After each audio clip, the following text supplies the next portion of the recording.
if you've left a religion, it can be really challenging to learn how to relate to your religious past. Many people ask themselves the question, what do I do with this 10 or 30 years of my life that feels like this massive gaping hole of lost time? I feel like this time was robbed from me, this portion of my life, often your most formative or best years, quote unquote. It was stolen from me.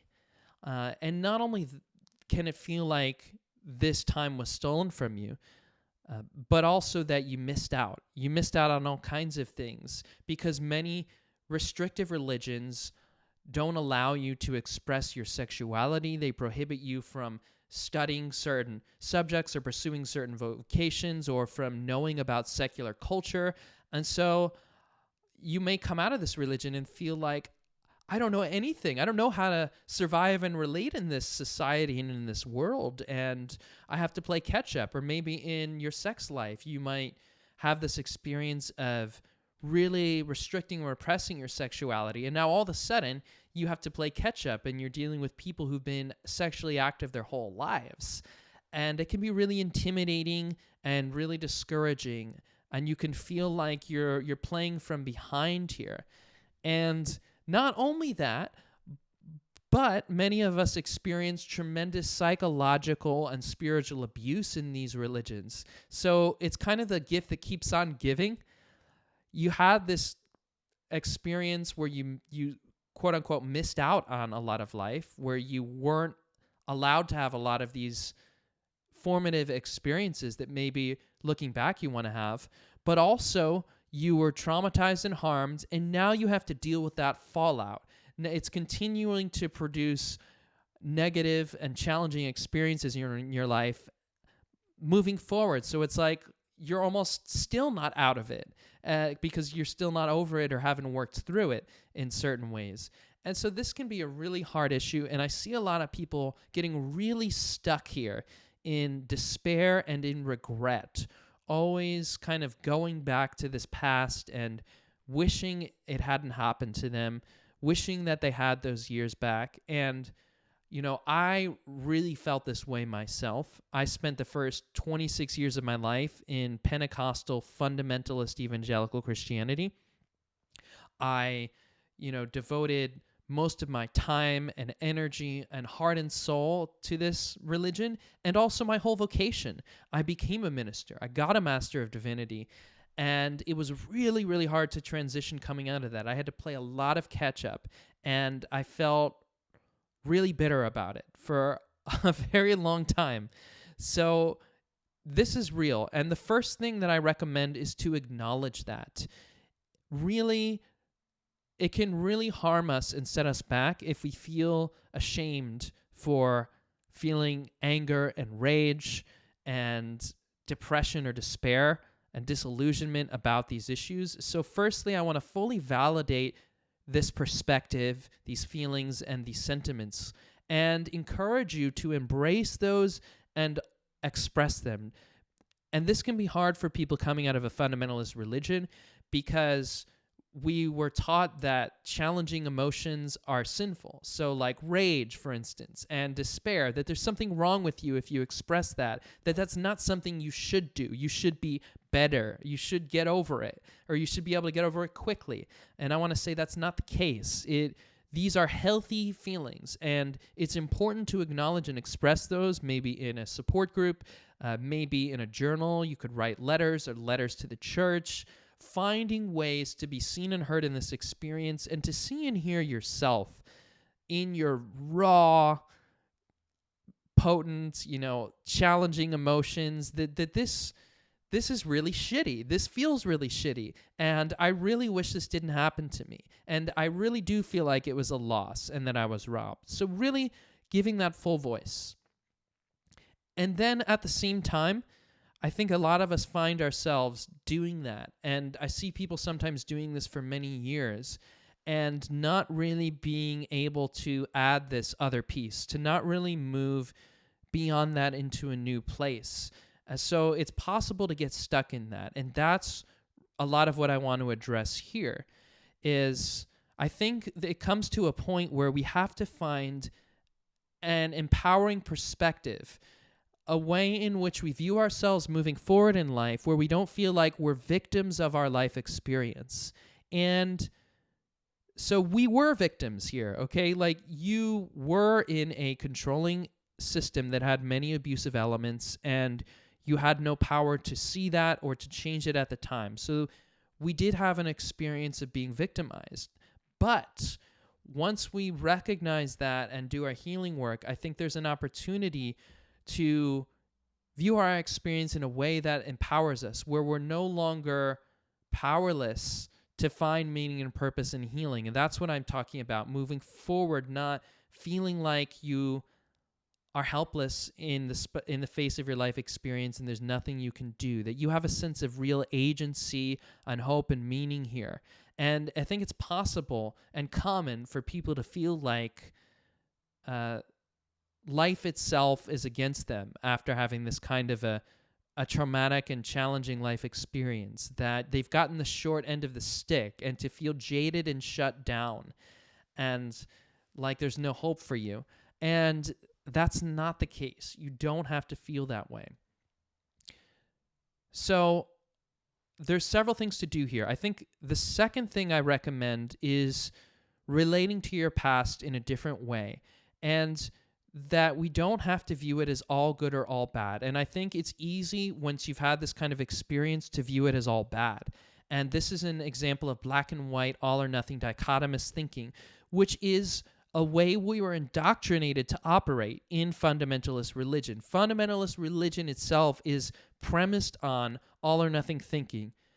God versus Satan, good and evil, believers and unbelievers, right and wrong. It's all one thing or the other, and there's no room for grays and ambiguity. And so really, probably in your religious past, there were good things about it, or things at the time that you appreciated.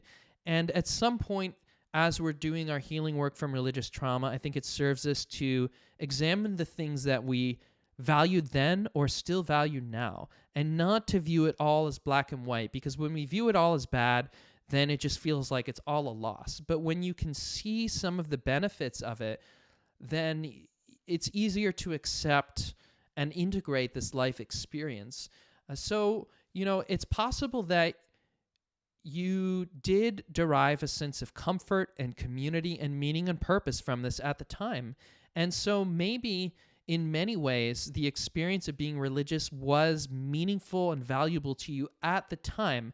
And what a lot of people do is they discount their past based on their present experience, because when we come out of a religion, we might view that all as a lie. Now, you might view it as not being true, like that experience that you had was maybe more psychological than a spiritual reality. You may view it as this whole thing wasn't real, it was a manufactured experience, and it's based on things that are scientifically untrue. And so you can just reject the whole experience as a loss and write it off. But that might not be true on an existential level. So just because it wasn't true, so to speak, doesn't mean it wasn't meaningful to you at the time. And what more can we ask of life than for it to be meaningful to us at the time? So this is a different way of looking at the value of life experience.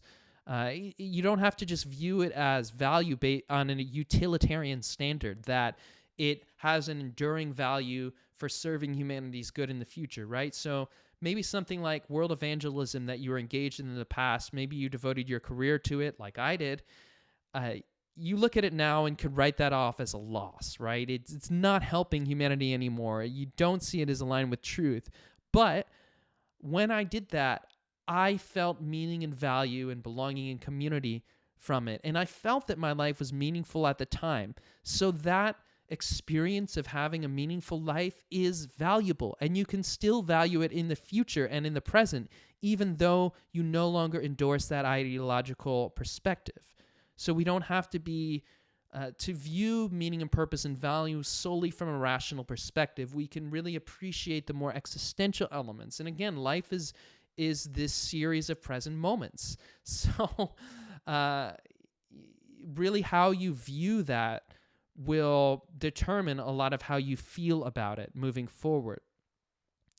And another thing to do here is to take a little less of a judgmental view towards our experience. A lot of what we do, the way we process experience and information, is by putting it in good and bad categories. So like this experience with religion was good or this one was bad. And this is kind of a more Buddhist type mindfulness perspective, but taking the judgment out of it, on some level, it was just experience. And, each experience, you can view it in a way that serves you, or view it like this was a painful experience, yes. Does that mean it was bad? I mean, maybe, yes. But we can start to tease this out and really question it and not base our whole view of it of kind of a pleasure plus and a pain minus continuum, and kind of embrace the whole thing a little bit more by taking some of this evaluation out of the equation to a certain extent. So I know I'm telling you two different things, to view the positives and then also to be non-judgmental, but I really think we're big enough to hold both and to use both in different ways at different times. So another thing here is that I want us to maybe be open to something good coming out of it. And this might sound quasi-religious. I think there's something of a parallel in religion, but I'm not saying something religious when I say that you don't know how life is going to work out yet. You don't know that there won't be a moment in time when your past experience will serve your future self. So the end of the story isn't here yet. How can you know how the train of events that have happened in your life is going to work out? Maybe it will lead to something exciting that you could have never guessed or expected. Maybe it won't, or maybe it will at certain times and it won't at other times. It's probably the more realistic perspective. But be open to life. Be open to there being the possibility of this working out in a way that you can appreciate, or being able to integrate it in a way that you can appreciate.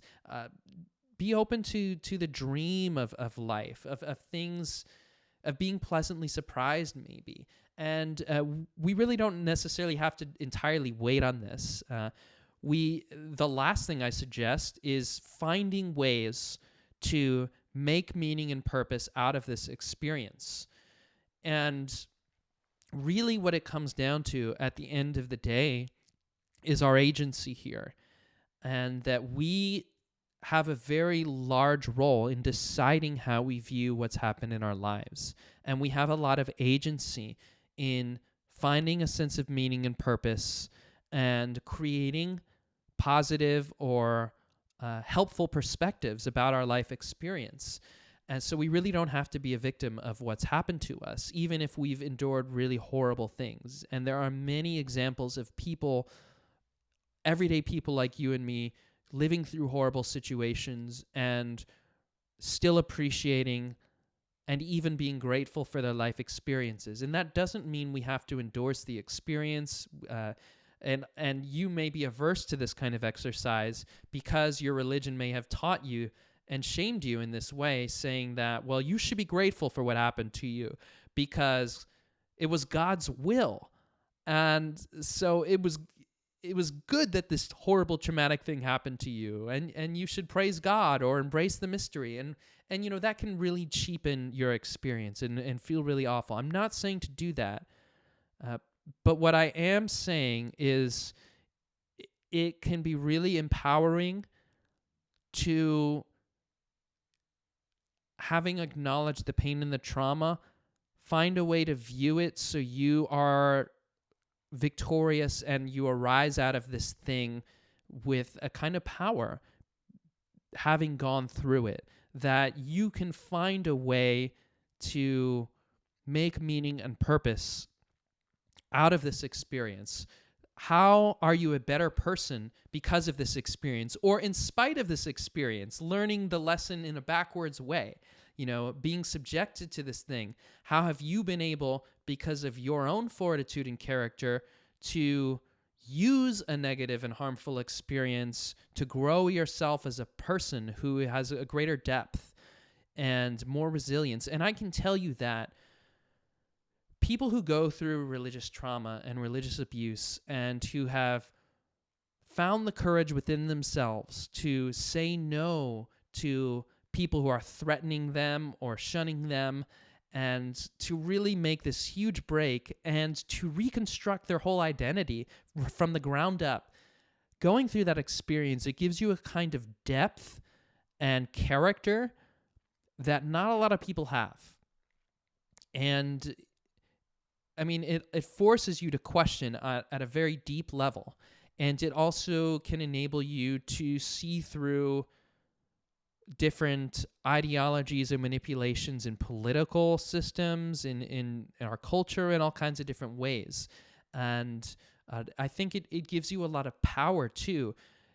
Seeing that you can come through something like that and build a new life and transform yourself, or even just the act of leaving and signing up for healing, even if you haven't reached that stage yet. If you're just thinking about leaving now, even just embracing this process, it shows a lot of character. And as you continue to say yes to yourself and to your transformation, I think there comes a point when we heal our trauma where we come out on the other side and find like we've been initiated into a new level of power, almost like a video game character getting an upgrade after they beat a final boss. It's something like that can happen if we are able to find and access meaning and purpose and power through the way we view and integrated our experiences. Now, again, I'm not saying this isn't hard. I'm not saying this isn't fraught. And I'm not saying this is a linear process.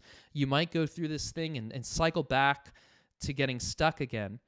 And what I suggest here is that we approach this process consciously.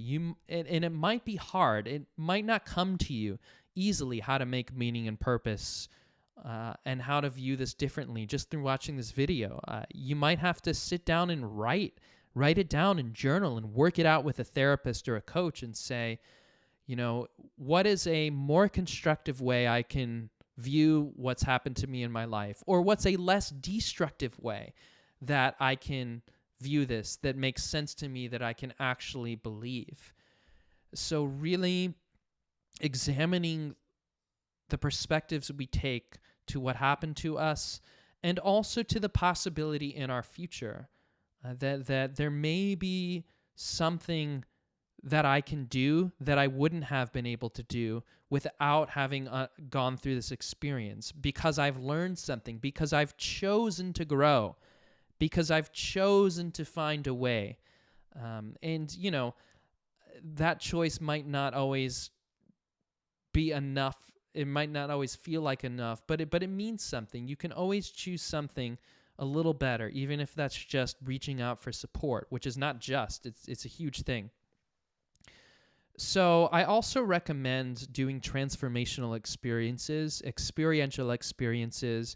As you know from my videos, I am a person who uses psychedelic and mystical type practices, somatic-based practices, shamanic-based practices, and these kinds of experiences can really open up your mind to new perspectives that might not be accessible to your conscious mind right now, because we get very stuck in these ingrained patterns of viewing our situations. So these kinds of transformational retreats, different or group experiences can really help us to see our experiences in new ways that lead us to feel more empowered and feel better about our lives moving forward. So I really recommend that. There's some of the cognitive restructuring work you can do.